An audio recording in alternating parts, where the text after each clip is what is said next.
Men parhezdaman, menga dimlangan, qovurilmagan taomlar kerak deydiganlar uchun bugun taom tayyorlaymiz. Retsept yoqsa, like bosib yaqinlaringizga yuborib qo'ying. Piyozni katta-katta qilib yumaloq shaklda to'g'rab olamiz. Bulg'or qalampirini ham xuddi shunday qilib to'g'rab, tovuqni idishga solamiz. Tuz, paprika, kashnit solamiz, yog' solib, yaxshilab aralashtirib olamiz. Tovuqlarimiz tayyor. Yuvilgan toza bonkani ustiga piyoz, gurunch, bulg'or qalampiri va xohishga ko'ra chesnok solamiz.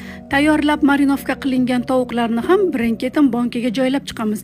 Alohida idishga 1 litr suvga 1 osh qoshiq rolton pripravasidan solib, bulyon tayyorlab olamiz. Tayyor bulyonni bonkalarga solib to'ldirib chiqamiz. Ustini folga bilan yopib, 180 gradusda 50 daqiqa pishiramiz. Gurunch yumshoqqina, tovuqni-ku gapirmasa ham bo'ladi, og'zingizda eriydi. Shunaqa mazali, yumshoqqina taom tayyor bo'ldi. Siz ham bu taomni albatta tayyorlab ko'ring va videoni yaqinlaringizga yuborib qo'ying. Agar ishtahangiz ochilgan bo'lsa, Robiyangiznikiga mehmonga keling.